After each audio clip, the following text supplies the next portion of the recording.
The waiver wire sucks this week, especially for the wide receiver position, as there are really no game breakers just sitting there on waivers to help you fill your lineup, help you with your needs for fantasy football. But we do have some stashes. A guy should have been stashed all along. We've been talking about him almost every week, and I talked about him in the offseason quite extensively, but he's sitting on waivers in a lot of leagues. He should have been picked up this week. If not, he might be a get right now and probably a get here in the next few weeks, and it's Marvin Mims of the Denver Broncos. He's been productive in the last few weeks.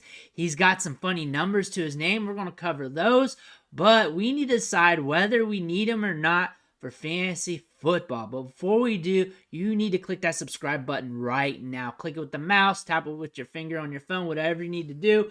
Stop missing these statistical deep dives on these lesser known players off the waiver wire. And also, we're helping you set those lineups. We're helping you win those trades. We're helping you get more information than anywhere else. Click that button. Stop missing out. But let's look at Marvin Mims. He's been very productive over these last couple weeks, and it's been quite the surprise, really, how it's came about, because he hasn't been seeing many targets. Well, we got 7, 8, 9 on the season, 9 targets on the season, and honestly, he's scoring at a pretty good rate for a rookie. He's flashing in his first 3 games of his career, and that is a good thing to see from the rookie wide receiver, as a lot of people are looking at him on waivers, scratching their head whether they need to get him or not, because you see Jerry Jeudy, you see Cortland Sutton, you see this passing game, and you're wondering what's going on here, what's happening, and you know the Dolphins hung 70 on the Broncos, and that means, hey, there could have been just some run back points here. You know it was a sketchy game script with Washington, so you know what's happening here, what's going on. Well, Marvin Mims is a very good wide receiver prospect coming out of this year's draft, and you need to know about him if you haven't already. Here's another way to look at his fantasy production this year. 20.3 fantasy points week 2 against Washington, 16.6 against Miami. Things are trending up. He's doing well. We got 2 wide receiver 2 weeks. If we finish the season now, let the rest of the games play, I would say this is a decent win for a rookie. In his first 3 games of the season, that's pretty solid. He's averaging 13.3 PPR fantasy points per game.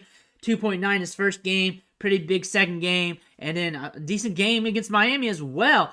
But we need to look at the numbers. We need to deep dive this, see whether or not you still need him, and looking at the targets. That's the funny part here. 2 targets, 5 targets against Miami. We're starting to see a little bit more volume go his way, but it's a 1-game sample here, and it was a game where 70 points was hung on the Broncos. So we got to see what's happening here. We got to see what the trends are lying.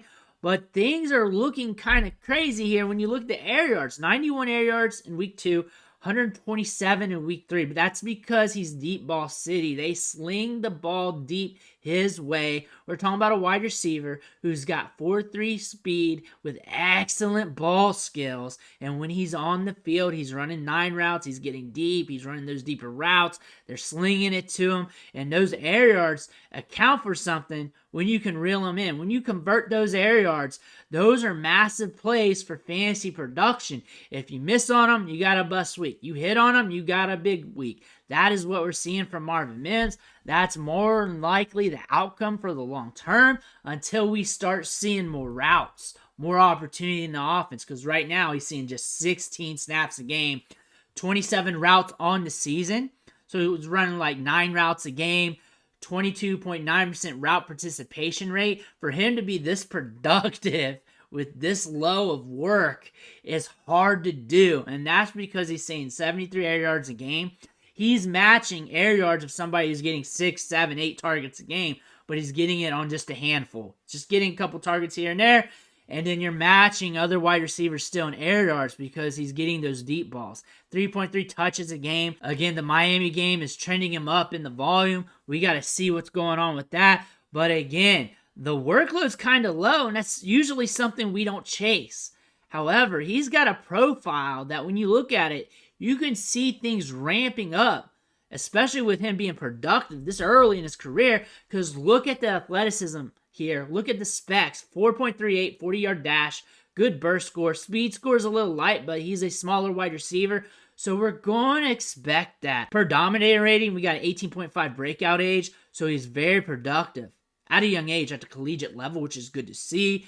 Good dominator rating at the top of his career, good college target share, all things you want from your wide receiver prospects. He was drafted in the second round for a reason, and then comparing him to the first rounders in this year's draft class, he hangs with them. When you look at it from a market share basis, ownership of the passing yards in the offense, he hangs with them. He has a similar breakout age to all the guys. His top end market share is up there with those guys. He came out after year 3. He wasn't a 4-year guy. He's been productive throughout his career. And let's talk about that 2021 season at age 19 with that 20.59% market share. It was an interesting year to say the least, as Spencer Rattler was out of the offense. He was out. He was done. Mid-season, they brought in Caleb Williams. We had this quarterback controversy that really impacted the offense. It was slow during the start of the year. Caleb Williams comes in. Marvin Mims gets some splash plays, if you remember that. And the whole year was interesting. Caleb Williams then moves to USC. Spencer Rattler's out. Then he comes in that next year, his final year of college, 32.72% market share. So he was dealing with some shit in college. And he was still productive. He was still getting it done. Good hands. He has one of the greatest highlights out of all these wide receivers in college ball, where he rises up, catches the ball behind the DB's back on the right side of the field. Probably one of the greatest plays out of all these guys have made throughout their collegiate careers. And Marvin Mims has the draft capital behind him. He also, when it comes to dominator rating and breakout age and everything else, stacks up with these first-round wide receivers too. Kind of hard to see. That's just how the chart's made. I got this from dynastyleaguefootball.com. But he stacks with some of these top wide receivers in this year's class that people were drafting in the middle rounds of this year's fantasy leagues because of that first-round status. But Marvin Mims, a cheap wide receiver who's already on the come-up. And also, looking at the draft picks of the Broncos, they don't have many. They don't have many because they had to get rid of them to get Russell Wilson, and they have needs. Of course they do. Look, they went defense right after they selected Mims. They didn't need to select Mims. They didn't have to select Mims, but they know they wanted a wide receiver like him. They liked him. They drafted him because they liked him. They really wanted him, even though there were other pressing needs. Wide receiver was still kind of a need. They have some issues there as well. Considering what was left on the board, considering how many picks they had, they didn't need to address that need with that pick, but they had to because Marvin Mims was good. He was good coming out of college. You got good athletic specs coming out of him. He can stretch the field. On the downside, you just got a 9-route guy. On the top end, you got a guy who could be the best wide receiver in this draft because he can stack up with those top wide receivers, and you're catching him at a cheap discount. Looking at the schedule, this is probably the most important thing we're going to be looking at. When you look at the next few games coming up, you got Bears, Jets. You don't want any of that. He's not touching your lineups. You're going to be too scared to put him in there. You're not doing it. You got a slow game against the Bears. Everybody's already making fun of that one. You got the Jets coming up. You know that's going to be a slow game. Tough one to score fantasy points. But after that, look at this beauty. You got the Chiefs. You got the Packers. You got the Chiefs again. You got the Swifties there.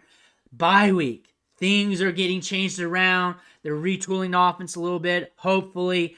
And then we come out of that. Bills, Vikings. The Browns are interesting. They got a tough defense, but they can be a pass funnel as well.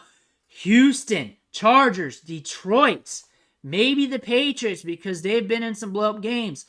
Chargers again on championship week in fantasy. And if you're in a weird league and you're in week 18, you got the Raiders. You got a good schedule here. You got a great schedule for a promising young wide receiver who's developing, transitioning in the offense, gaining some role, being productive, and you got some splash matchups. Not all of them are going to hit the way we see them today, but a lot of these are going to be splash matchups. The Broncos have a great schedule here where some of these players are going to hit. So maybe I'm talking about some other players, some ancillary players in this team that you may want to look at as well. But this schedule is so grandiose. You got an upside flyer here who's doing some things already, and we just need him to get some more workload to be consistent because we know that's going to be a big driver of that.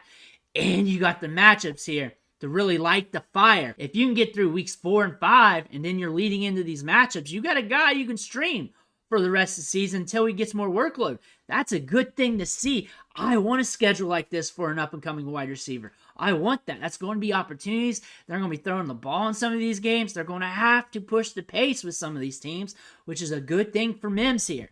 Next, you need to stash him. He is a stash play, not a roster play where you need to set him in the lineups every week. He is a stash. That's what you need him for. If you don't need a stash at wide receiver, then Marvin Mims is not your guy. You don't need him because you can't handle the volatile production, because right now with the trends, it looks like it's going to be volatile because the workload's not there. He's not consistently getting targets. He's not even consistently running routes. You need production now. He's not your guy because it's going to be off and on right now. You can throw him in, hope for the best because it might happen. It might happen now. But we got 2 matchups here that looks like it's going to be slow. But what are you going to be doing, Marvin Mims? I want to hear about that. Drop that in the comments below. Make sure you hit that subscribe button. And I want to thank you for watching. Catch you on the next video.